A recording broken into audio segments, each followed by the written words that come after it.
if they had allowed the argument to escalate to the point where they begin to attack each other's personality. They're each other's character. Maybe Paul will say, "Look, I know," and then let's begin to accuse Barnabas of being lazy or being playing favoritism, or something like doing that. What I did. You only want him to come because of he's your family, he's your cousin, he's your cousin. That kind of thing. Yeah.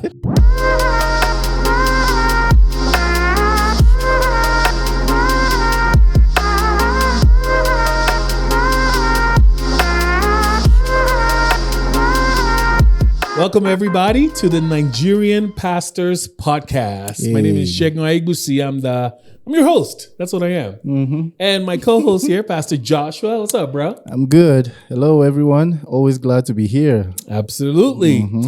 Absolutely. And today we're super excited because we are going to talk about a topic that is a very real issue. I mean, every episode we've discussed have been real issues. Yeah. But today we want to talk about conflict management. I was going to say conflict between pastors, but it's not just that.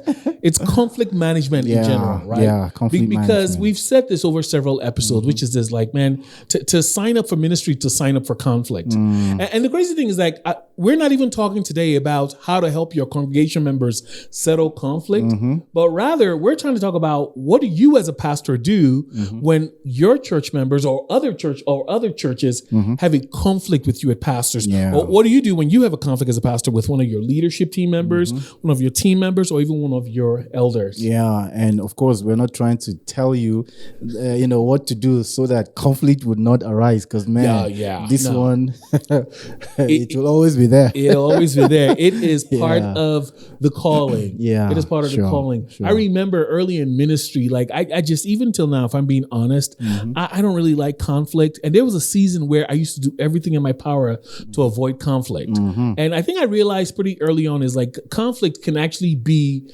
a source of strengthening relationships. I think about some of the people in ministry that I've had conflict with, that we worked through it. We're actually really close friends in ministry today. So we're going to come at conflict with, and I'm sure that if you're watching this, depending on your context, you may have some very specific questions. So after we're done with this, whatever social platform you're watching this on, I want to encourage you, send in questions, because we will turn some of your questions into episodes, or at least we'll address it during some future episodes. Absolutely. But anyway, so today we're going to talk about pastors and conflict management. And I think we should start this discussion with perhaps one of the biggest conflict that we find in the scripture, especially in the New Testament, right? For me, I always use this conflict as a good example of how to resolve conflict and how not to resolve conflict. So I'm referring to Paul, the Apostle Paul, and the Apostle Barnabas in Acts chapter 15. So Pastor Joshua and I are going to play advocates here. But before that, let me set up the story. Most of you know the story. So in Acts chapter 15, the Bible tells us that Paul and Barnabas were in the church in Antioch, right? And they were preaching. Things were going well. This is after Paul's first missionary journey, Abby. He had traveled, planted churches. They came to take like a short furlough, R&R, rest and relaxation at Antioch. And Paul says to Barnabas, hey, let's go back on those trips we went to go see how those churches are doing. And scripture tells us in Acts chapter 15, verse 36, that Barnabas wanted to take his cousin John Mark with them. But Paul is like, absolutely not. This guy is not coming with us, because apparently early on in Acts 15, when they were all traveling together, John Mark had abandoned the trip. I think that's actually in Acts, in Acts chapter 13, verse 13. John Mark had abandoned them, gone back to Jerusalem because he didn't want to go on the trip, or they got halfway and he turned back. So Paul is like, nope. And here's how Acts chapter 15 ends. Acts 15:39 says, Paul and Barnabas had such a sharp disagreement that they parted company. I didn't take the time to look up the Greek meaning of those words, but it implies that it was more than just an argument. Sure. I don't want to read into this, but they probably came close to blows. Oh, yeah. Right? For scripture to point out that it was a sharp disagreement. Yeah, that description, sharp. Yeah. Makes it really sharp. Like it was a huge point of contention, right? And so the Bible says Barnabas took Mark, went for Cyprus, Paul took Silas and left, and they were commended by the believers to the grace of the Lord, and then they traveled. Yeah. So this is obviously a big. I mean, today it could almost be like the two founders of a denomination. That's comparable, right? Yeah. Two founders of a denomination had a very public conflict, and as a result, they've split and gone different ways. So here's what we're going to do. We're going to play with this. I'm going to argue for Paul. Okay. Why I think Paul was right in sharply not saying, John Mark cannot come with us on this second trip. And you, because you're the calm and collected one, are going to defend Barnabas, son of encouragement. With all pleasure. All right, here we go. So well, I didn't set that up well because it made it seem like Paul and Barnabas were. So what I would say is that, you know what, let me just go for it. So I probably would take Paul's side here because, I mean, the obvious is that John Mark was a younger believer, it seems. He was traveling with them. And when Paul was called to ministry, one of the callings that one of the instructions that accompanied his calling from Jesus says, you're going to suffer for the gospel. Yeah. So Paul came into ministry knowing that the road is not only going to be hard, but it's going to get progressively harder. And so when Paul says, let's go back and go see how the churches are doing, Paul is going, it wasn't easy the first time. It's probably going to be harder the next time.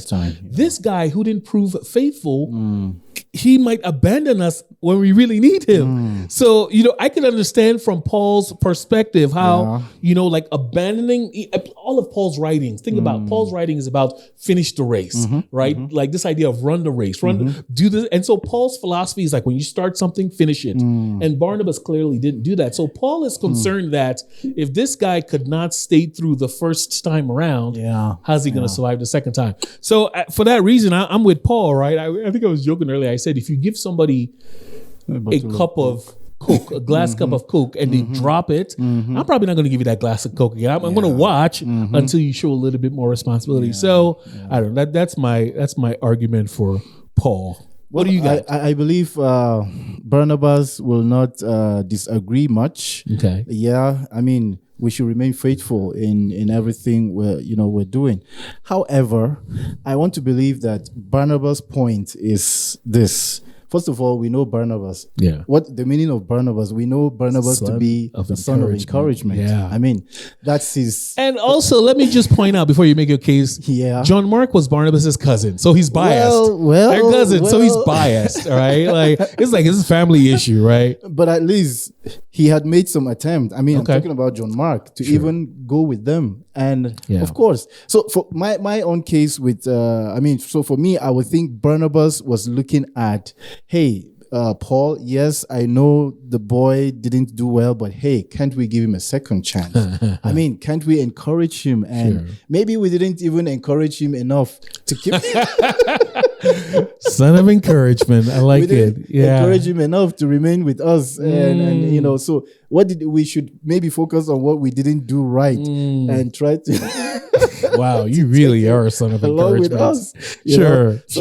So I think Barnabas has a good point. Yeah. That, John Mark should come along. That's fair, right? There's this statement, like past sin and past failure does not preclude future faithfulness and success, right? Yeah, exactly. I mean, I guess I'm circling back, making the case for Barnabas now, but I'm thinking he's probably thinking about Peter. Yeah. Peter denied Jesus Christ 3 times, yet Christ still came to Peter. I mean, after his resurrection. Before his ascension.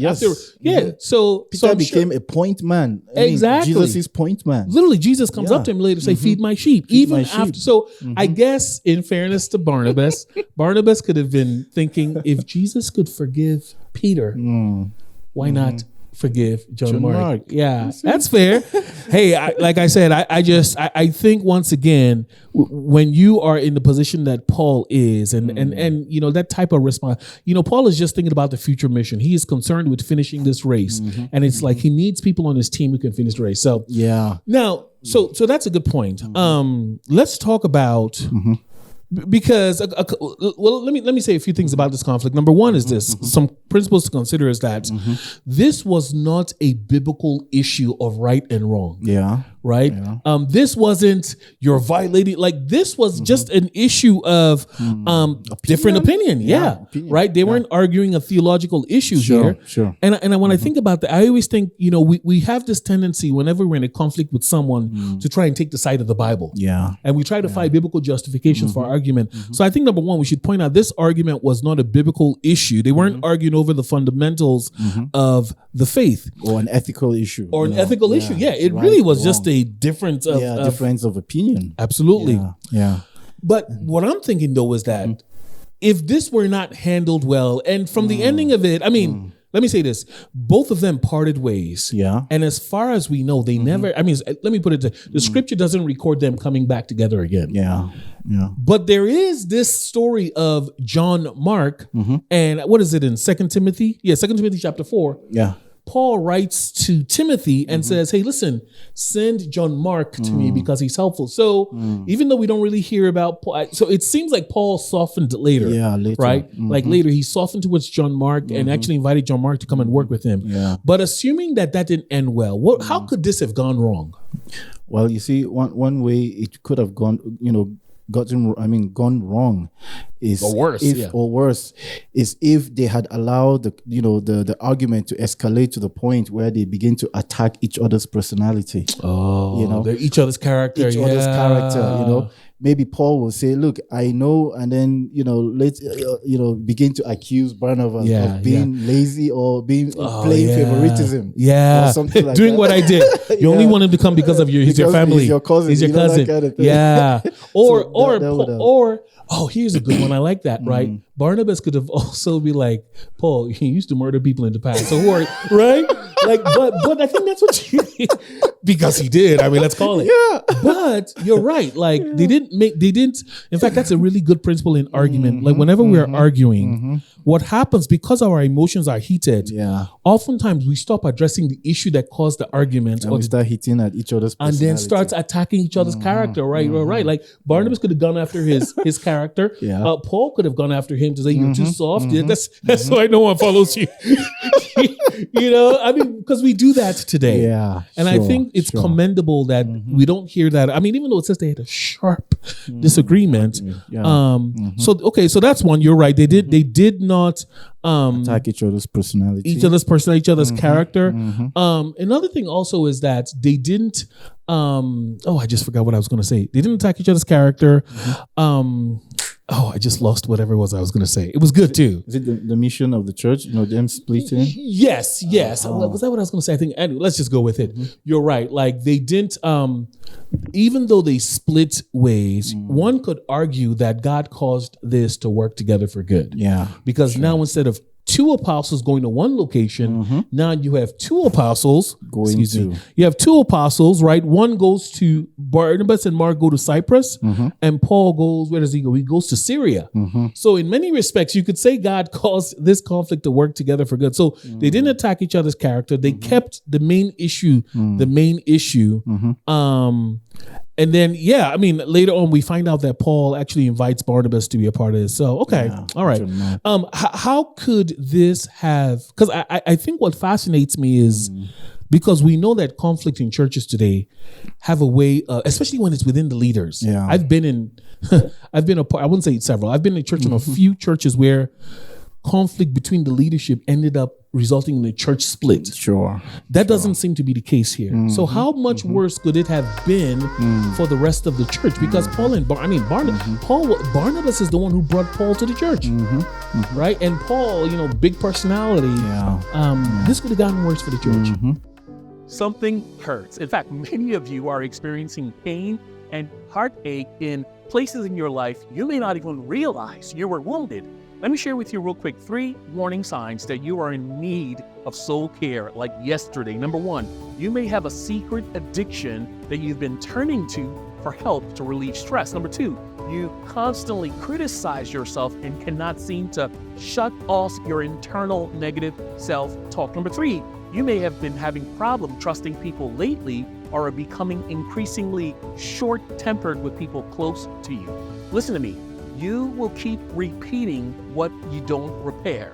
And this can be problematic, especially if you are in a leadership role with spiritual influence over others, because you will inevitably produce more of who you are. So we want to help you experience freedom from any unhealthy habits or any unhealthy thought patterns or any sinful behavior that has a strong hold over your life. So on May 1st to 3rd, 3 days, we are hosting our first ever online soul care seminar that we want to invite you to sign up for.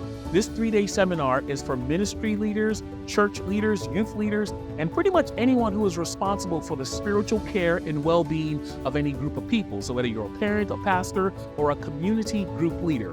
And during this seminar, we're going to guide you in exploring the root causes of your behaviors, addressing things like wounds, lies, vows that negatively impact your life. We'll also discuss things like father wounds and mother wounds and help you gain a better perspective on how your family of origin has shaped your life. Listen, it's time to break free and to start living your life from a place of freedom. So click on the link on the bio or in the caption and sign up for our Soul Care online seminar today. But you know something, I was even thinking, come to think of it, that conflict arises in the church and even causes the church to split. Look at it. I mean, we could still say that perhaps God works it out for good, because now we have two different worship atmospheres that people can have. No, that's true. That's true. That's true. So people can either choose to worship here and then, or, people have another option. Sure. So, so if you look at it at the end of the day, church conflict, when it's managed, when it's properly managed, it actually turns out to be glorious. And that's the key. If it's properly managed, that's why we're calling it conflict management. Right? We're talking about it's not about the lack of conflict, but it's how do you manage conflict when it arises. And I love this point also that the scripture does not really take side in this argument. The scripture doesn't take side, and I think all it shows us that even in conflict, the gospel still goes forth. So I guess that's the question for us, that when we get in conflict with other believers, can we have the type of healthy conflict that results in the gospel still moving forward? And I think part of how we do that is keeping the main issue, right? I think too many times, and I've seen this even today, I think we were talking about this earlier, how, a lot of conflicts today, we make it about my side versus your side. We make it about God is on my side versus, and that's not always, most conflicts are not serious theological issues. In fact, we know this from statistics that most church conflicts are not doctrinal issues. Most church conflicts are a difference of opinion. They're a personality style type issue. All right. There's another conflict in the Bible that I think we'll talk about it. We'll talk about it later. So let's talk about, we've looked at a biblical example. Let's discuss, what's the name of this book? I'm drawing a blank. We'll put it on the screen so you'll be able to see it. But there's a book that's influenced this next part of our discussion. And so we want to talk about the 5 levels of conflict. And I think it's important. I know this principle really, this idea of the 5 levels really helps me a lot in learning how to deal with conflict and how to work with other leaders.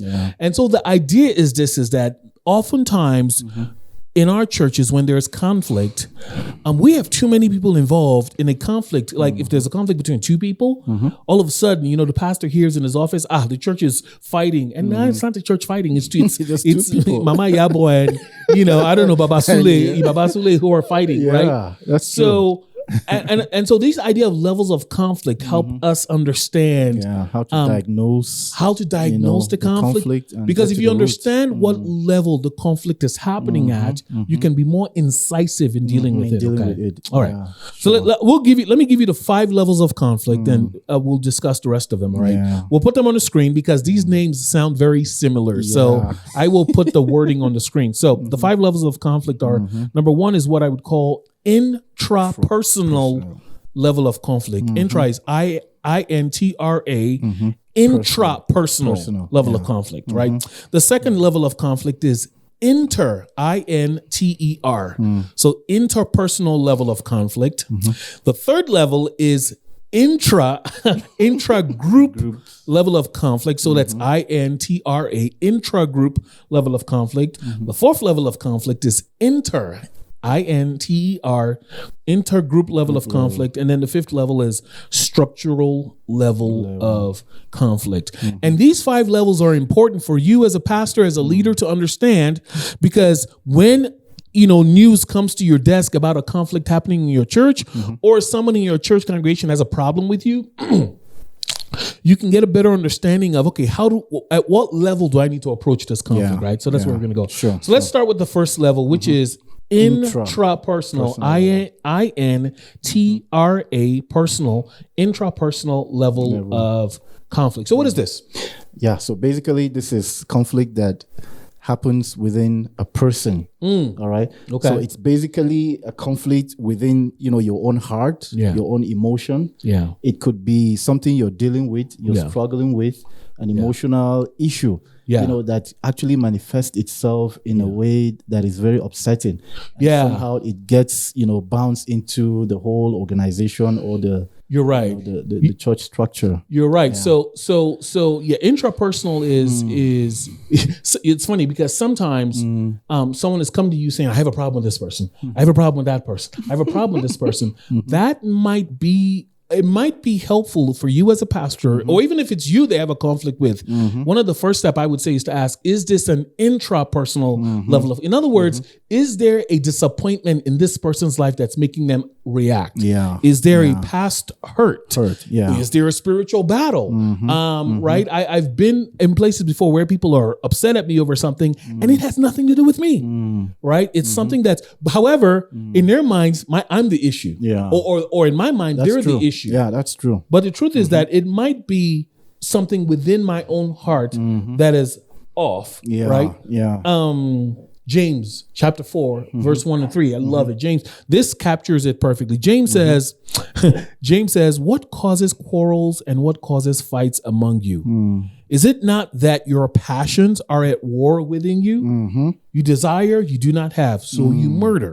And Jesus told us that murder is not just killing someone, but murder is hating someone in our hearts. So he says, you covet, you can't obtain. So you do what? You fight and you quarrel. You do not have, because so on one level, one of the first things, whether it's us that has a conflict with someone or someone that has a conflict with us, one of the first questions we have to kind of help ourselves or others think through is, are you fighting with people or with someone because something is off in your own life? Sure. James says you want, you don't have. What is it that you want, you don't have, or you feel has been taken from you?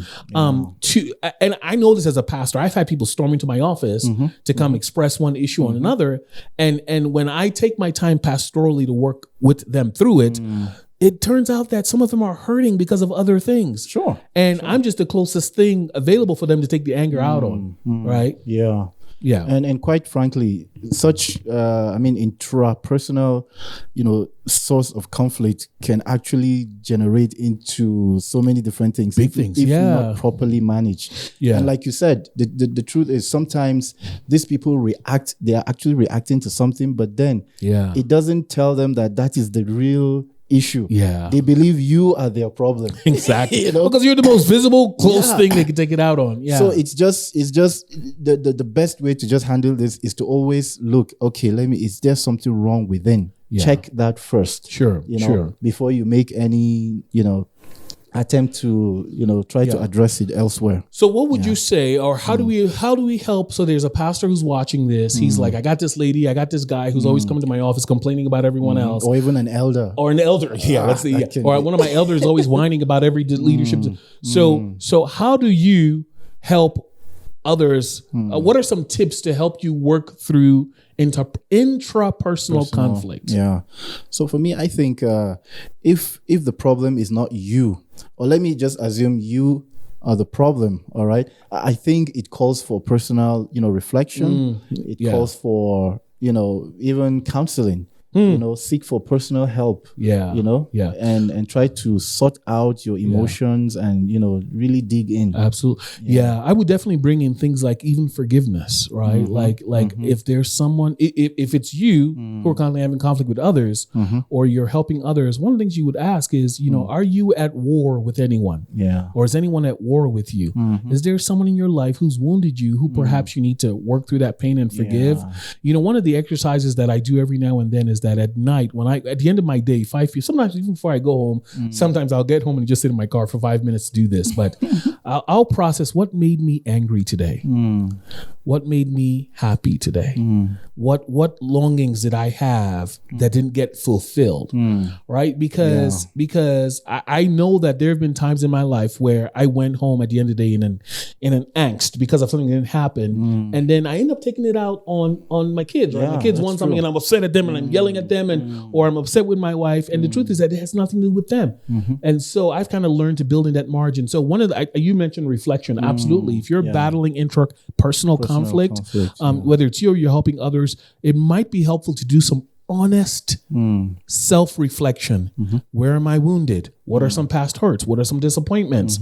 Right? James tells us that the reason why we have conflict with other people is not because of what they said or what they did. He says in James chapter 4, verse 1-3, he says it's because of our passions. There's a civil war going on in your heart. The things you want, you don't, right? Oh, sure. So I love that. I love that. Okay, let's go to the next. So I want you to picture, once again, we'll give you the book that we learned this principle from, but I want you to picture all these levels as concentric circles. So at the innermost circle is what we would describe as intrapersonal conflict. Then the circle keeps going out. So the next circle, the next level of conflict is what we would describe as INTER, interpersonal level of conflict. And so this is probably the most common type of conflict, right? This is, I have a problem with this person, or this person has a problem with me, right? Usually it's a conflict between two people or maybe a little bit more. And it happens, usually this conflict happens when there's a difference of opinion. Just like Barnabas and Paul. Right? There's a difference of opinion, there's a difference of goals, personal dynamics. I think the example we usually use is, the most common one, the women's ministry director confronts the pastor in his office because the pastor said something in the sermon that she felt was referring to her, right? So I got a conflict with you, right? This is the most common type, and what we often find in the church world, if you're not familiar with, if you're a pastor, you know this, is that when two people have a conflict with one another, what we end up doing is, if you've ever watched wrestling, there's tag team matches, right? And every tag team match in a wrestling competition always starts with two people are fighting in the ring. But at some point, when one person is losing, what does he do? Somebody comes in. Exactly. He tags the next person. Come in, right? Come in. That's what we do in conflict. Whenever I'm arguing with someone, to get people by my side, what's that key word? Whenever we go to someone and say, so what do you think about Pastor John? Well, we are fishing for people to join our tag team, right? And before you know it, conflict in the church ends up being between large groups of people, right? People start saying, this church is not healthy. People are fighting, when actually it's probably between two people. Exactly. So I mean, from the example you've just given, like the women's director and the pastor. So if it's not properly managed, it's going to be a problem between the women fellowship and the elder. Exactly. All of a sudden it's like the women's, right? Because the women's director will rally around the women and win them into the fight. And then the pastor will get the elder. Now we've ended up with a church conflict. So let's talk about how do you go about solving this, right? I think we discussed this earlier.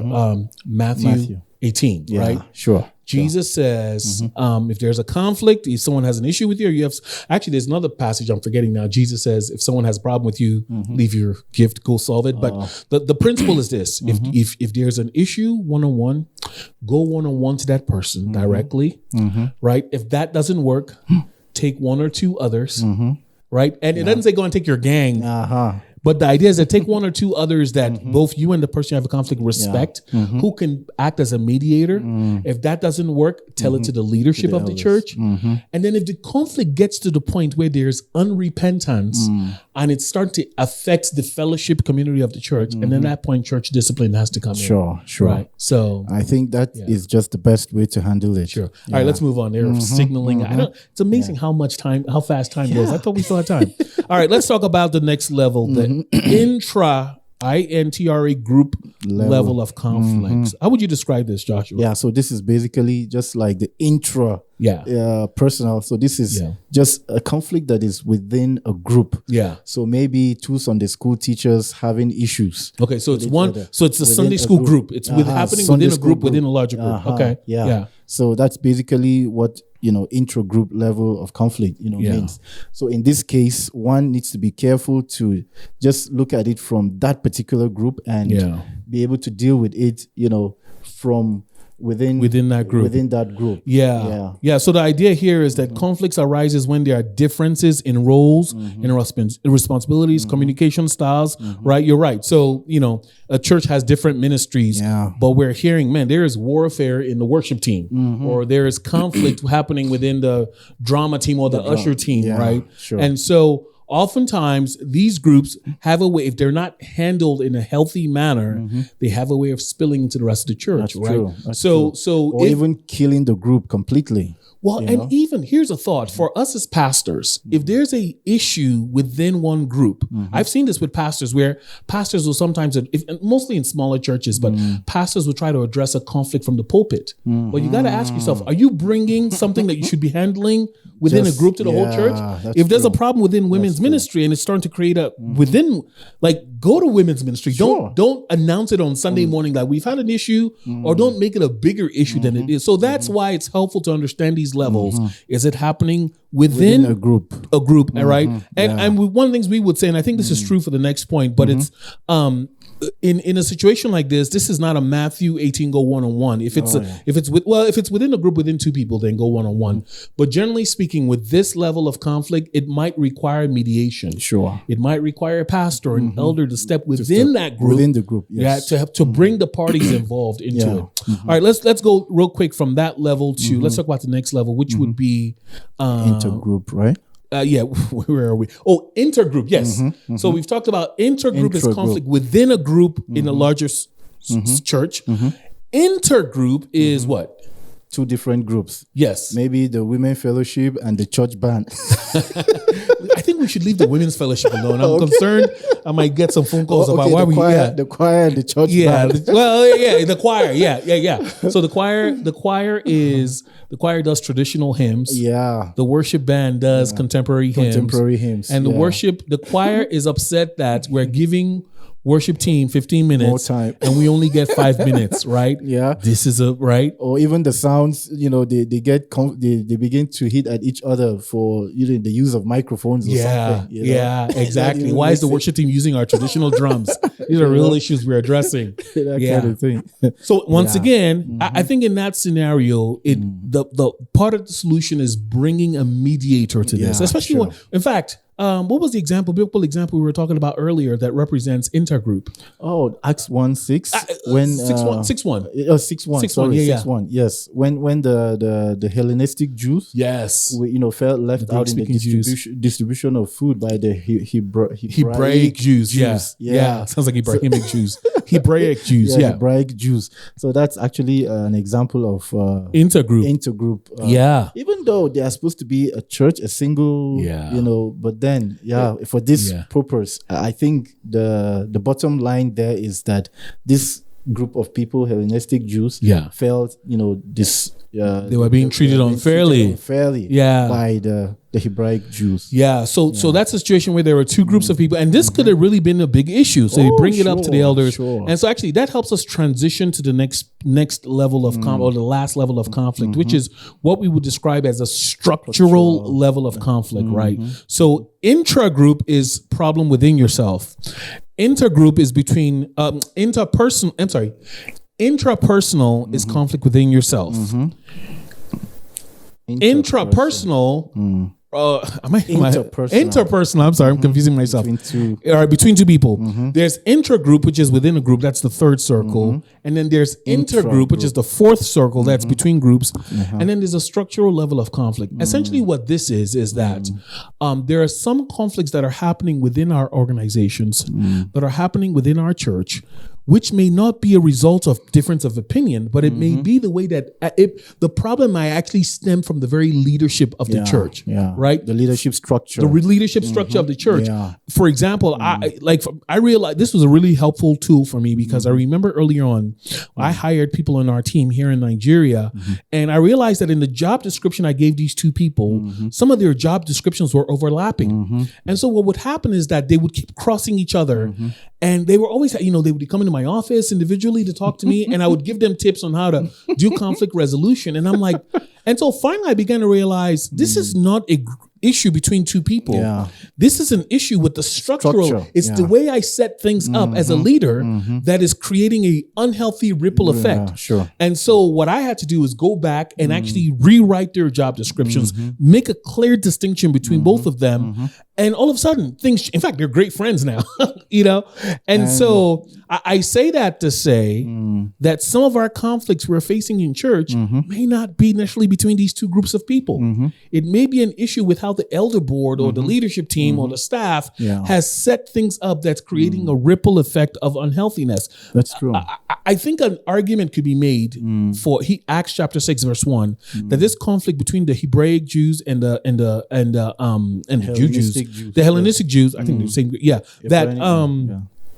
that yes, there was a conflict, but the solution to that problem was not bringing the two groups to a meeting. Yeah. Rather, the solution was the leadership, the apostles, assigning a group of people to oversee them. So I just found that so helpful because once again, in our interaction with pastors, we find that consider for a moment that the conflict you're trying to help your church members settle, is it possible that the solution is not at their level? Yeah. Perhaps it's a way that things have been set up. Maybe some conflicting values have been communicated from leadership and it's creating a headache. So that's something to think about that could really breathe life. And to be honest, a lot of church conflicts that I see today are just things that can be resolved, structurally. Yeah. If only the church will be bold enough to change some age-long policies. Yeah. I'm telling you, the problems will go away. Yeah.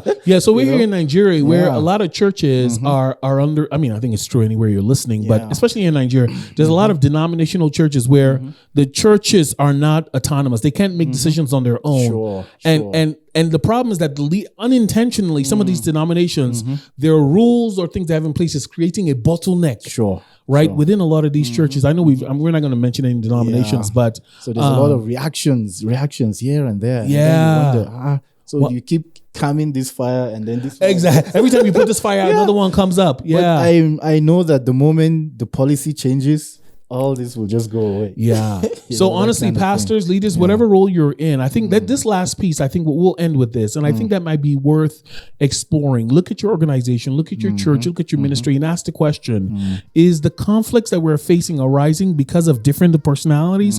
Or is it truly at a leadership? Have we set up some conflicting values at the leadership level that are creating a ripple effect of impact on congregation members? Sure.